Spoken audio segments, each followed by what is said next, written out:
Hello and welcome to our next episode of Neuro Nuggets from Thinking Through Academy. And today it's a real treat for me. I get to interview Dave. Dave's our amazing head of coaching and applied neuroscience, and I'm going to be quizzing him on all things coaching today. We really want to get to the bottom of what floats his coaching boat. Why is he so passionate about it? So Dave, welcome. Good to see Hello, you. welcome. Yeah, fun, Yeah. interesting being on the other side of the table. But yeah, I'm looking forward Yeah, to an it. experiment in itself. We often refer to the art of coaching, but actually today I think we're also going to focus on the science of coaching. And one of our favourite topics, anyone who follows us on the podcast, is neuroscience. But first, I want to start with getting to the bottom of why you got into coaching, why you love it so much. So what drew you into it, and what did it awaken in you when you first started coaching? Oh, what a question. I think I think that when what I realised was I'd worked in mental health for a number of years. I'd worked and then as a leader, I'd become a manager and a leader of services. And I thought, what I realized was I really enjoyed the looking after my team, who then looked after the people that we served. Yeah. So I think that I guess there was something in there about, I was enjoying the looking after people that helped them do the jobs that they needed to do. And then when an opportunity for coaching came up, I we went, yeah, that'd be interesting. And actually, what it did was it gave me a framework around the work that I was doing with people.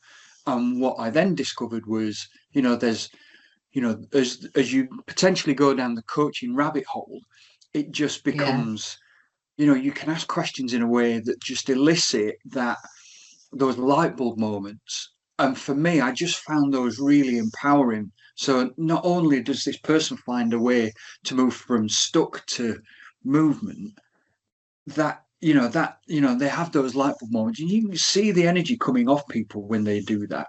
And I just can't help but soak that up. And you can kind of get into the neuroscience quickly of mirror neurons of, they're displaying energy and I pick up their energy, and then the conversation gets bigger and better. So I loved that. That's what empowered me to kind of keep coaching and then become a supervisor of coaches.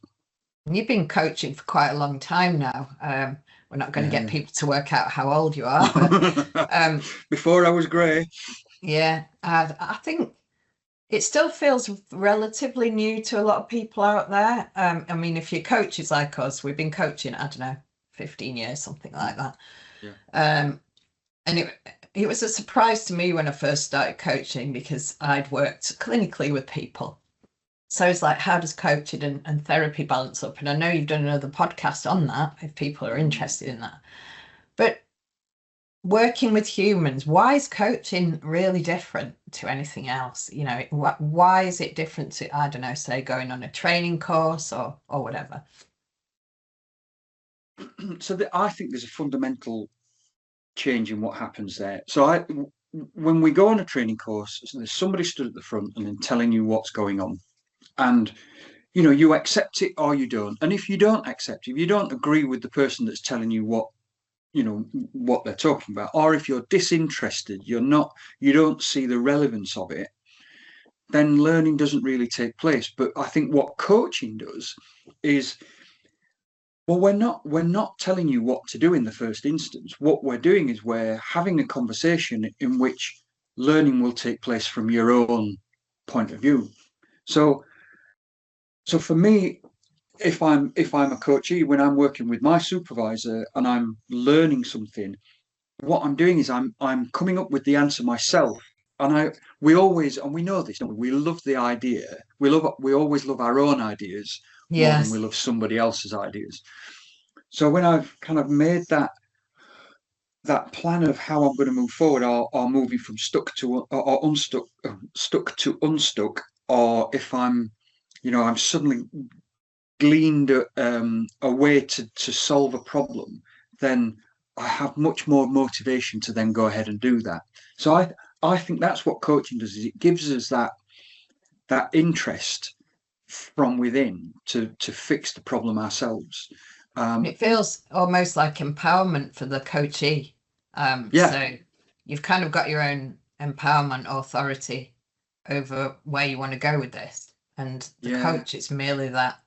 And I don't mean merely in that sense of the word, but it's a conduit, a facilitator, somebody who helps you come to that conclusion. yeah.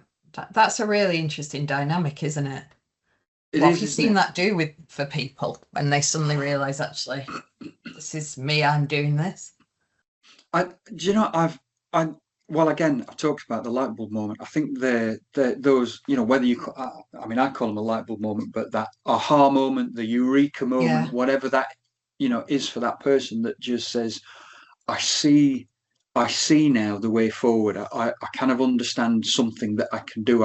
I've got a tangible plan or step that I can take to change where I am to where I want to be. And I think that's for me is the difference. And I suppose we have to kind of touch on coaching and mentoring, don't we? Where, yeah, because I think certainly for somebody that's new into a role or somebody that's new into coaching, I might adopt a slightly more mentoring style where I might give them a little bit of information, but then ask them how they might use that information in context with what they already know, and vice yeah, versa. As a coach, it's not my job to give people information because they're already experts in the field. And for of example, course. I've so I was coaching. I mean, I coached a number of consultant level doctors, and I'm not a doctor. My job is not to tell them how to be a doctor. They're already experts in their field. My job is to Yeah, help them pull out the knowledge and information they need to be able to take the step that they're struggling with. So, I think that's the two fundamentals yeah, that's the between those difference. two. Yeah, and that, and I love that answer of how you help them take that step. And I've just, well, one example was I was working with somebody who um they kind of just they'd sort of burnt out. They'd had enough of the role that they were doing, um, but they just couldn't take the step because the taking the step from where they were to where they wanted to be was just a bit too scary. And actually, once we helped them explore the safety net that they had around them, Yeah, they suddenly were freed up to take the step. And they then went on to do, to change role, and to move into something that was much more fulfilling and meaningful for them at that point. So I loved that idea of, yeah, helping people move from stuck to unstuck. yeah, knowing where they are actually going, so getting some direction Yeah, in their, whether it's their career or life or development. I yeah, think that being able to look to the future and actually understand probably the next few steps to that. Often you can't see that, can you? Because you've got all this stuff going on around you, and it's about unpicking some of those things. it is, isn't it? Yeah, Yeah, yeah, yeah. So what? Yeah, and I think when we're present in the conversation, we can hear those moments, and then pick up those threads, as it were, and just yeah, go, oh, that sounds really meaningful or interesting yeah, or exciting for you. Tell me a little bit more about that. And then the conversation goes and goes and goes, and I love that. I think for me, the other thing is building that sense of trust with somebody. And actually, I think as a coach, it's something about somebody once said, oh, another coach that is, um, I'm a little bit nosy. I just like to know what people, but I don't think love I that. don't I don't think it's necessarily nosy, but I love that idea of I'm just really interested in what's going on for people. Yeah, What are they doing that's really interesting? And actually, some people live really interesting lives. I say some people, all people live really interesting yeah, lives.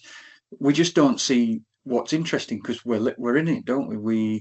yeah, We often feel it's a bit humdrum, but actually that's really fascinating. Where they're going, what's the decisions that they're making, what's interrupting the decision they're making. Yeah, what's getting in the way? Yeah.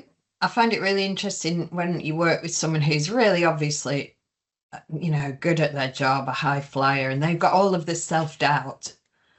And quite often they can't hold, if you got them to hold a mirror up, they'd probably say the negative stuff. But trying to switch that mindset through coaching so that they hold a mirror up and go, okay, why am I in this job? There's a reason. I didn't get in this job by accident. And actually, I bring a lot of skills. What are they? Being able to switch that around for people just through asking questions and facilitating them to talk about it. It's amazing. It is, isn't it? It's really empowering. I love it. I mean, and that's, and I've had so many people, I've worked with so many people where, they've they've stepped into a new role and have that huge imposter syndrome of, oh my Lord, I don't think I can do this. Or, people that are wanting to take a next step, but just find the next step too scary and too frightening. And how we help somebody then suddenly, or how you help somebody kind of, either take the step or realize the step is right. And once you help somebody, with that imposter syndrome, amazing things happen, don't they? They do. I want to get a bit into the science now, because that's something that you and I are super, super interested in. We are. And we've been doing a lot of thinking lately, and you probably a whole lot more than me about how coaching and neuroscience can work together. What is it about neuroscience and how we integrate it with coaching that's really fascinating you? Don't tell me it's a good question.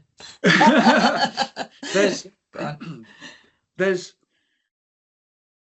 I think the thing that springs to mind is this idea of biology before psychology, that we, that when we can get an inkling and understanding of what's going on in our body, in our brain, then that influences the way that we're thinking, then we can do something about that.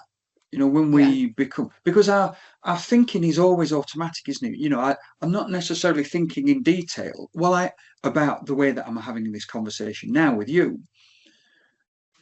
but in my brain, clearly I am, but I'm not conscious of it. But when we, so if I'm, if I'm working with somebody, if I'm having to have a difficult conversation, then that brings stress and discomfort with it, doesn't it?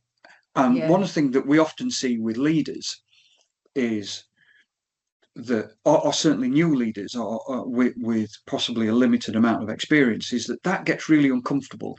And if we're not careful, we make the conversation more difficult because we're trying to look after the person that we're talking to. And we sort of flop into one of two camps. We either just deliver the message in a really brutal way, and they can't hear it because they get into threat mode, or I'm in threat mode because I don't want to inflame the situation any more than it is. So I kind of and I make it a little bit difficult to understand what's going on. So everybody then walks away from the conversation more confused.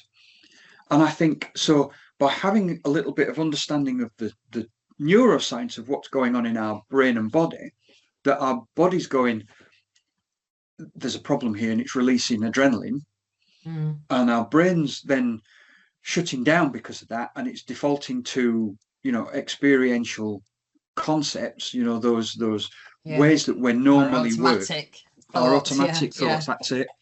That what we then do is we deliver this message either in a really haphazard way that's confusing, or in a really brutal way, and the person either comes away feeling really angry or really confused, and then the situation hasn't changed. So I think what we can do as coaches is help people be aware of that, and then be more, and that improves things like compassion and compassionate leadership, psychological safety. And when we have that, then teams move from humdrum to high flying. And I'm wondering as well, what is What's your favorite bit of neuroscience that you kind of weave into your coaching? Oh, what's my I favorite? know there's Oh, loads, there's but I'm so going to many. make you pick one. And all right, now you're experiencing threat. Yeah, yeah. Um, I mean, I think that biology before psychology really is probably my one Yeah, nugget that I hope that runs as a bit of a thread through a lot of the work that we're doing. And if we can help people understand threat and reward, then we can help people hopefully, be more mindful of their emotional regulation and lead themselves and then other people that they lead into being to yeah, being more reward focused and less threat focused. Because I think when we're focused on threat, we kind of steer into it, don't we? And there's something about yeah. not looking at the threat and being aware of the reward and moving that way. So I think it's And that. I think that's the way. yeah, it can be a huge barrier generally, can't it, for people's development? I don't know about you, but often when I'm coaching someone, that I think they show up for the first time in a threat position, not just Mm, with the coach, because they're not really sure what's going to happen, but yeah, also they're there to, I don't know, maybe look at a problem or think about the future or whatever, but usually we'll throw some barriers in the way. yeah, Um, and I think like with coaching, you kind of intuitively know what's going on for a person, but does neuroscience add that extra layer when you're trying to make sense of a situation for people? Does it enable them to go, hold on a minute, what's going on in my brain and body? yeah. I think it does. I think it does. I think that there's that we sometimes talk about like divergent and convergent thinking Yeah, processes, and so I think we think we have ideas from our own perspective and from our own experience and background and knowledge, um, because we can't think beyond that really, yeah, because our experiences influence our decision making. We can, however, make new connections, but that learning can be intuitive. But actually, sometimes we can speed up that process by having a conversation with somebody that thinks differently to us. yeah, And that, I think, is the power of where coaching comes in, because it's having a conversation with this coach that is a mirror, that is a sounding board, however you want to kind of describe that, that then allows somebody to have a conversation in a safe place. Because I yeah. think that's the other thing That's about, key, isn't it? yeah, Yeah, when you're working with somebody that you trust implicitly, that is not going to judge you on what you're saying, but actually what we then do is we can then go deeper, we can explore conversation, we can explore challenges that we might feel difficult, because we trust that that person's not judging us for saying yeah, something that may sound a bit daft or a bit making a mistake. And then that and again, we just have brilliant conversations that just help that person kind of connect with different ideas that they might have not necessarily had before. And then new idea. And actually, I think that's the other joy of, I think, we often sit or have conversations in low stimulus rooms. There's just yeah, two people, it's quiet, it's safe, but low stimulus rooms are low stimulus. So sometimes having that conversation in a coffee shop, or having it while you're going for a walk with somebody, might actually stimulate parts of the brain that you weren't necessarily connecting in that low stimulus environment. And that's not to say, having a walk down a busy London street might not be the best place to have that conversation, or yeah, a rock concert when you can barely hear each other might not be the best either. But having a conversation where you can hear each other clearly, but actually there's more things going on, actually will connect more parts of the brain. So that divergent thinking really helps. yeah, Really helps those conversations, particularly if you're trying to be creative, come up with new ideas. yeah. It gives you more stuff to pull on as well, It doesn't does, it? doesn't To it? think Yeah. about. I'm just thinking about when you use neuroscience in your coaching. As a coach, we might not overtly state our tools or our thinking. But Mm. do you think if we're going to integrate neuroscience, that's something that we'd do? Like, so a little bit of, let's look at it from a scientific point of view. Do you use it in that way? I think that does depend on the client, but yeah, Okay. sometimes. And in fact, interestingly, I've talked about this with coaches that are on their own training or learning journey of, sometimes, we think that we have to have a model and use it Yeah. rigidly, and trying to remember that model in our head while trying to be present with the conversation, I think sometimes can be quite difficult. So, and I've said, look, I think what's really empowering sometimes is trying something new with a client and saying, can we just try this? And getting out a Yeah. piece of paper and putting it on the table with a model on might actually be quite empowering with that person. It might not work, and you can go, okay, we tried that, it didn't work, we'll bin that, we'll move on to something else. But there's something about trialing the model and trialing Yeah. how we work. And I'll give you an example of that. I saw somebody do a technique, and I went, oh, that's a bit way out. And then, but then when I, as a supervisor, I tried it, and that was that I said, there was a coach working with somebody and they were stuck about how to help this person move forward. So I said, is it possible I could coach your client now? Yeah. So they had to put themselves in the headspace of their client, and I coached their client as if, so everybody kind of Yeah. took a step across.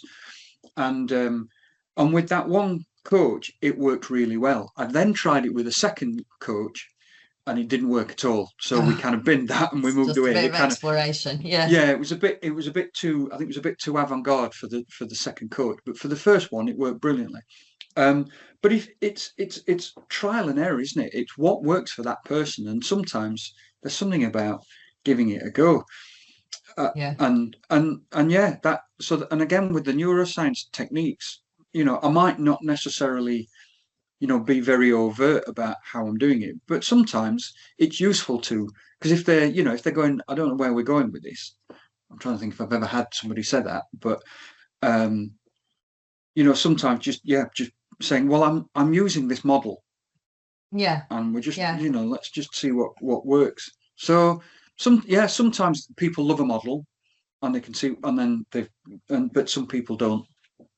Yeah. I've used sort of the continuum of a protective to productive mindset with people, a bit in Mm, the way like you might use a miracle question. So yeah, sort of observing where they are and how the brain's reacting, and actually how do they get closer to the productive end, what things have to change. If I was one step nearer to that, what would I be seeing, that sort of thing. So I think it yeah. works really well with that. Have you used any of those kinds of tools in your work? I, I definitely use the miracle question, and for anybody that's not familiar with that the question is, overnight a miracle happens and you wake up in the morning and something's different. How do you know? Yeah. What's changed? What does that look like? What does that feel like? What does that sound like? And you can use and I've often used variations of that, and slimmed down versions of, if you're Yeah. winning, if you've succeeded, what does success look like? Yeah. What's that? Yeah. How's that shaping up for you? I Yeah, think it's quite interesting to use questioning around what you know about the brain and how it works. So getting people to say, okay, what would I be thinking, feeling, doing? mm, What would I be feeling as much threat?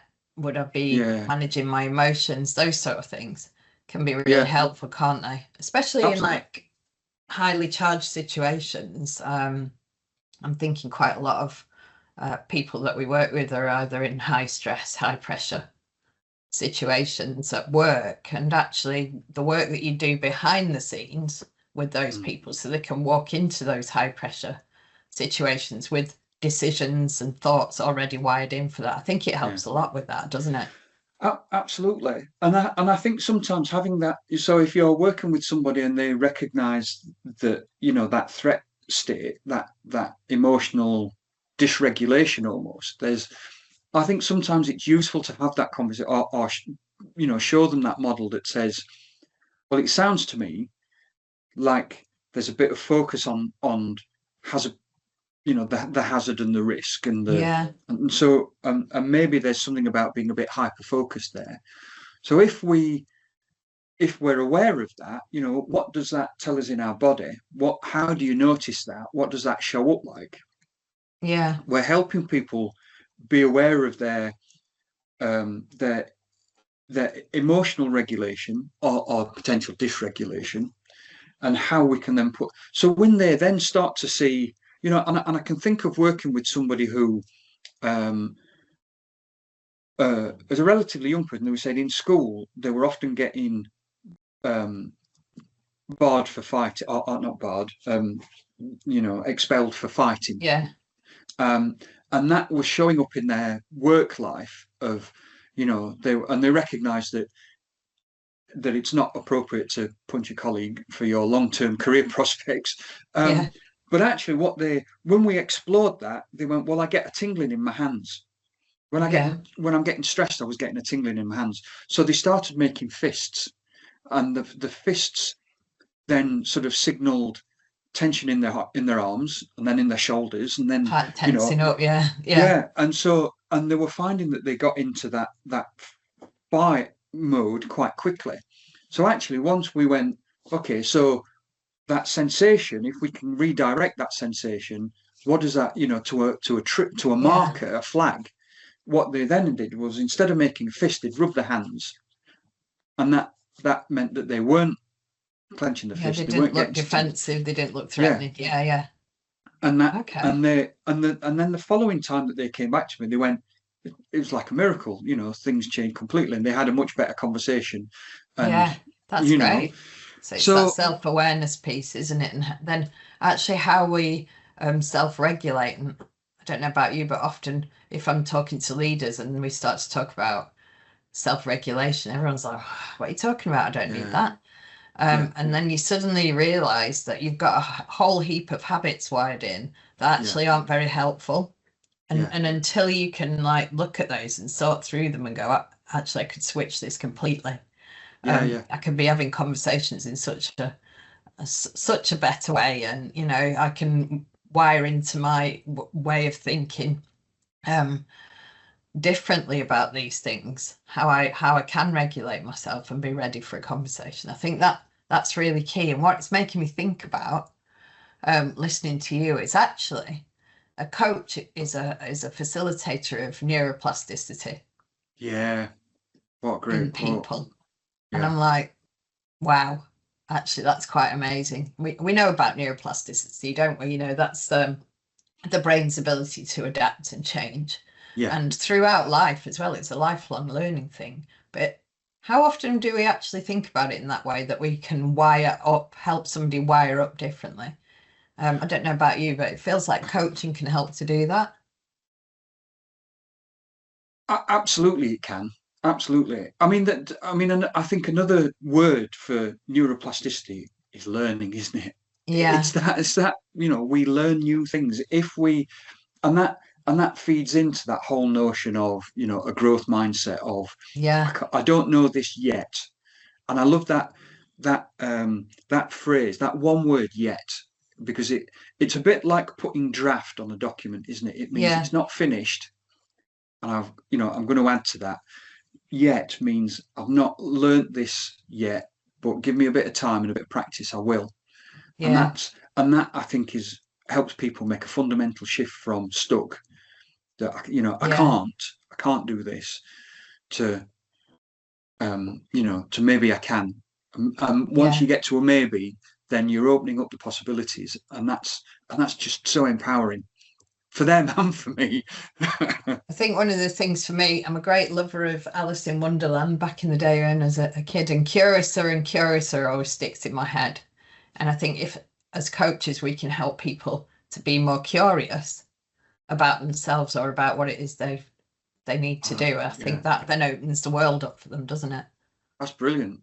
And I'm curious then, does that kind of, what's that show in you of like your that flag, that thing that says, oh, let's just go a bit further, tell me a little bit more, I'm really interested about that. What's that mean for you? I think that's how we use it in coaching, really. For me, we're going in curious as coaches, aren't we? That's why we do it. We're curious people, but actually teaching people the art of curiosity means that they can make sense of things to a deeper level. And I think sense making is so valuable in change. You know, if you just go, oh, I do it because that's the way I do it and we've always done it, then you don't get change happening, do you? But I think if you can help people to have that own curiosity through coaching, their own questioning, asking yourself questions when you're not with your coach. So why am I doing this? How am I going to do this? Yeah. I love that idea.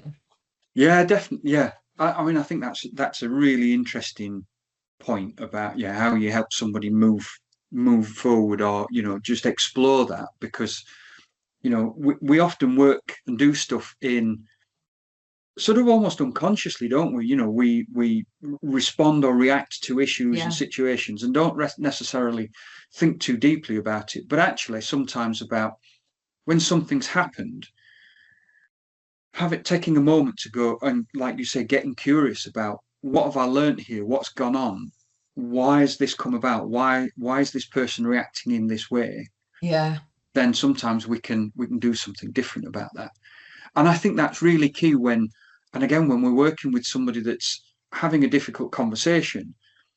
Well, where does that stem from? Where does the nervousness, the threat stem from? Is it because you've come in and we're just delivering a really difficult piece of information?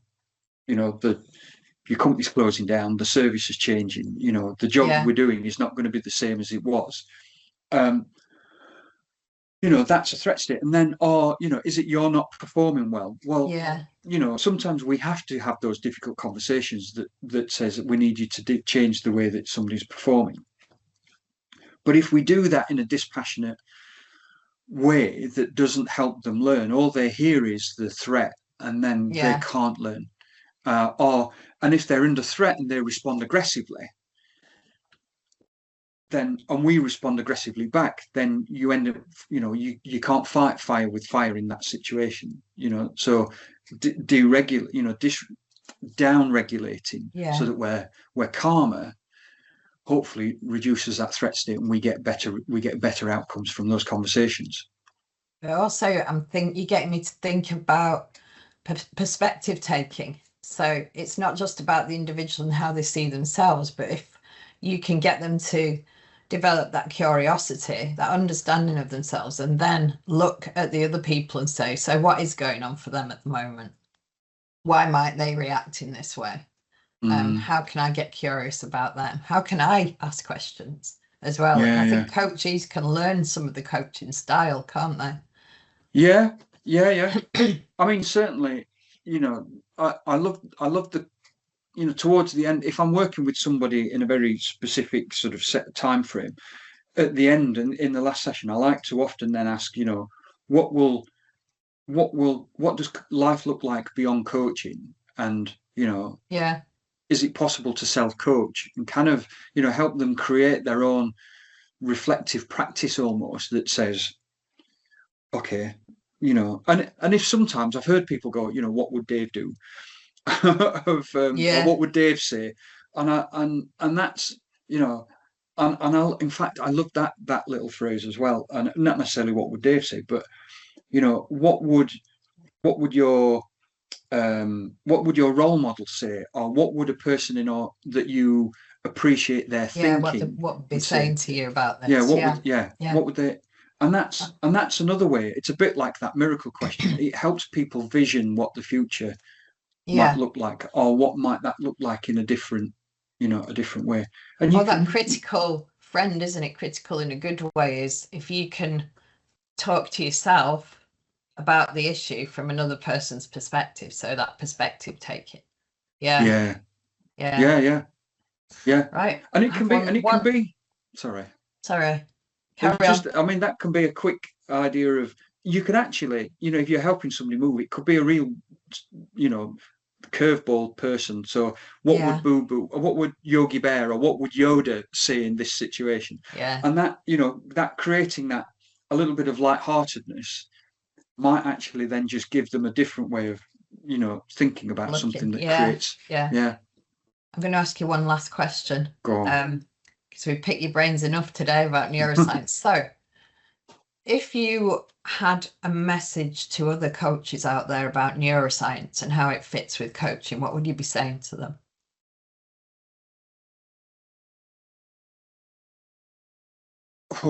So I think that neuroscience helps coaches be better coaches. I really do.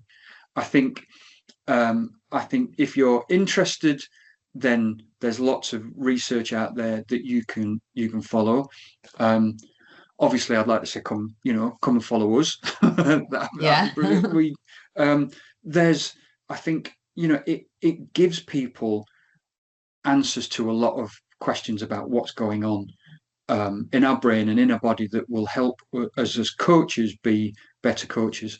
And I think there's something about stay curious and Mm. stay interested, and keep reading, because it helps people just be better versions of themselves. It really does.